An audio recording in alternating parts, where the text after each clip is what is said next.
अस्सलाम वालेकुम वरहमतुल्लाहि वबरकातुहू। मैं हूं सैयद अब्दुल वहाब शिराजी और आप देख रहे हैं नुक्ता गाइडेंस चैनल। फ़हम अमलियात के सिलसिले में मकासद अमलियात पर बात हो रही है, यानी वो मकासद जिनके लिए लोग अमलियात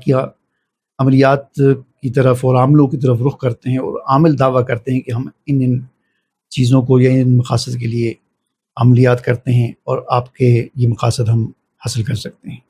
तो इससे पहले 7-8 वीडियो में 7-8 मकासद पर बात की है, तो आज एक सबसे अहम मकसद की तरफ आते हैं जो जिसके लिए अमलियात की जाती है या कराई जाती है, वो है जिन्नात। जिन्नात एक ऐसा मौजू है अमलियात की दुनिया में, जिन्नात और जादू, ठीक है ना, कि ये ख़ास तौर पर अमलियात के मकासद में से एक अहम मकसद है। हमें ये समझना चाहिए, देखें यहाँ पर जिन्नात अल्लाह ताला की एक मखलूक है, ठीक है, ऐसी मखलूक है जो हमें नज़र नहीं आती। और ये बात भी याद रखें कि जिन्नात इंसान से इस एतबार से कमज़ोर मखलूक है कि जिन्नात के पास कोई ऐसी ताकत अल्लाह ताला ने उसको नहीं दी कि वो इंसानों पर कोई ऐसा गलबा हासिल कर लें, इंसान उनके सामने बेबस हो जाएं, ठीक है ना। जिन्नात बहुत ही कमज़ोर मखलूक है। अल्लाह ताला ने हमें ऐसे कलिमात दिए हैं, ऐसे अल्फाज दिए हैं, ऐसा दीन दिया है कि जिन्नात उसका मुकाबला बिल्कुल नहीं कर सकते।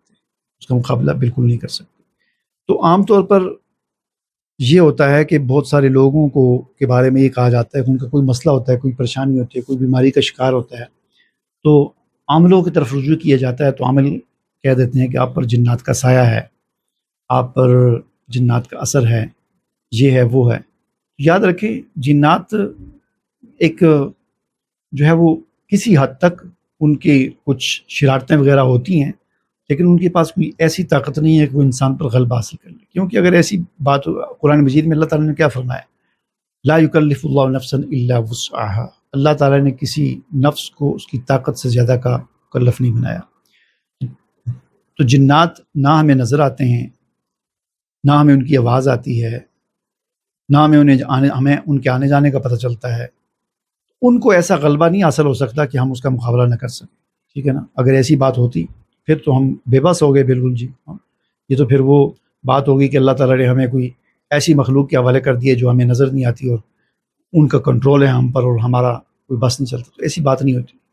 जिन्नात के जितने भी दावे, चूँकि आमतौर पर ये होता है कि मिसाल के तौर पर किसी को कोई बीमारी है, बाज़ बीमारियाँ ऐसी हैं कि जो देखने में ऐसा लगता है कि देखने वाले कहते हैं शायद इसको जिन्नात का कोई दौरा पड़ गया। मिसाल के तौर पर औरतों को हिस्टेरिया की बीमारी हो जाती है, जिसमें वो ये कहती है मेरा कोई गला दुबार है। अब हम तो देखते हैं तो हमें तो नहीं नज़र आ रहा कोई गला दुबार है, तो फिर ला महला ये बात जहन में आ रही है कि चूँकि जिन्नात नज़र नहीं आ रहे तो ये शायद कोई जिन इसका गला दुबार है। हकीकत में क्या होता है, ये हिस्टेरिया की बीमारी होती है जो किसी दुख, गम या शादी में ताख़ीर होने की वजह से ये एक हवा का गोला बनता है उसके रहम में, और वहाँ से उठकर ऊपर आकर गले में फंस जाता है और ऐसा लगता है किसी ने गले को दबाया हुआ। तो ज़ाहिर है उसको ऐसा लगेगा किसी ने गला दबाया हुआ, तो वो यही कहेगी मेरा गला किसी ने दबाया हुआ है। सुनने वाले ये कहेंगे कि ये फिर जिन है, ठीक है ना। तो हकीकत में ये एक जिस्मानी बीमारी है जिसे हिस्टेरिया कहा जाता है। इस पर मेरी तफसील के साथ वीडियो भी है और मेरी वेबसाइट जो है nuktagaidance.com पर एक मैंने बड़ी तफसील के साथ हिस्टेरिया पर एक मजमून लिखा है, उसको भी आप पढ़ सकते हैं। डिस्क्रिप्शन में nuktagaidance.com का लिंक भी होगा, तो उसके सर्च में जाकर आप हिस्टेरिया लिखेंगे तो वहाँ पर ये इसकी तफसील आ जाएगी। और इसका इलाज भी वहाँ पर मैंने तिब्बी इलाज भी लिखा है और करना क्या चाहिए, यानी उन असबाब को दूर करने के हवाले से भी वहाँ पर बात की है जिनकी वजह से हिस्टेरिया हो जाता है, ठीक है। इसी तरह मिर्गी है, दिमागी एक बीमारी है। इसी तरह शिज़ोफ्रेनिया एक बीमारी है जिसको ये बीमारी होती है, वो ये समझता है कि मेरे साथ जिन्नात बातें करते हैं, मेरे साथ जिन्नात कोई गलत काम करते हैं, मुझे जो है जिन्नात जो है नज़र आते हैं, और इस किस्म की वो बातें करता है या करती है। लेकिन हकीकत में ये शिज़ोफ्रेनिया एक दिमागी बीमारी है और इस बीमारी का शिकार लोग भी यही समझते हैं कि हमारे साथ जिन्नात हैं। हकीकत में ये जिन्नात नहीं होते, ठीक है ना।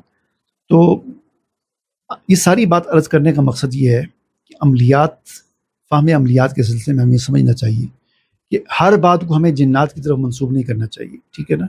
आप जितना इस बात पे सोचिए, असल में ये सारे नफ्सियाती मसाइल होते हैं। जब आप एक ठीक ठाक आदमी بالکل اس کو کچھ نہ ہو، اور وہ کسی عامل کے پاس چلا جائے اور عامل اس کو کہہ دے کہ تمہارے ساتھ جنات ہیں یا تم پر جنات کا سایہ ہے، تو وہ اس کے بعد بیمار ہو جائے گا، کیونکہ یہ بات اس کے دماغ میں بیٹھ جائے گی کہ میرے ساتھ جنات ہیں یا مجھے جنات نے قابو کیا ہوا ہے، جکڑا ہوا ہے۔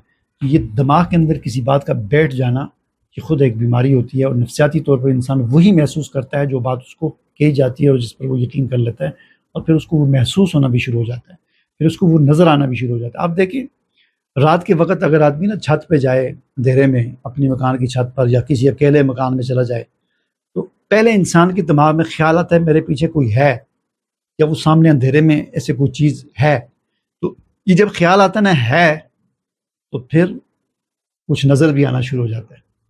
اور جو آدمی یہ نہ سوچے، اس کو خیال نہیں آئے، تو اس کو کوئی چیز نظر بھی نہیں آتی۔ یہ اصل میں ایک نفسیاتی مسائل ہوتے ہیں، ٹھیک ہے نا۔ میں اس سے انکار نہیں کرتا کہ بعض اوقات ایک معمولی درجے میں کچھ تھوڑے بہت جنات کے بھی مسائل ہوتے ہیں، لیکن اتنے نہیں ہوتے جتنا معاشرے کے اندر مشہور کر دیا گیا ہے۔ لہٰذا عاملوں کے پاس نہ جایا کریں، عاملوں سے اپنے آپ کو بچائیں، یہ شیطان ہوتے ہیں، اور یہ انسانی شکل میں شیطان ہوتے ہیں۔ یاد رکھیں شیطان صرف وہ نہیں ہوتے، قرآن کی آخری سورۃ الناس ہمیں یہ بتاتی ہے کہ شیطان جنوں میں سے بھی ہوتے ہیں جیسے ابلیس اور اس کی ذریت، اور شیطان انسانوں میں سے بھی ہوتے ہیں۔ یہ اکثریت عاملوں کی ایسی ہے کہ جو دراصل شیطان ہوتے ہیں، جو شیطانی وسوسے ڈالتے ہیں لوگوں کے ذہن میں، اور لوگوں کی زندگیاں اجیرن کر دیتے ہیں، خراب کر دیتے ہیں، تباہ و برباد کر دیتے ہیں، ساری زندگی کے لیے ان کو بیمار کر دیتے ہیں۔ اجازت دیجیے، اللہ حافظ۔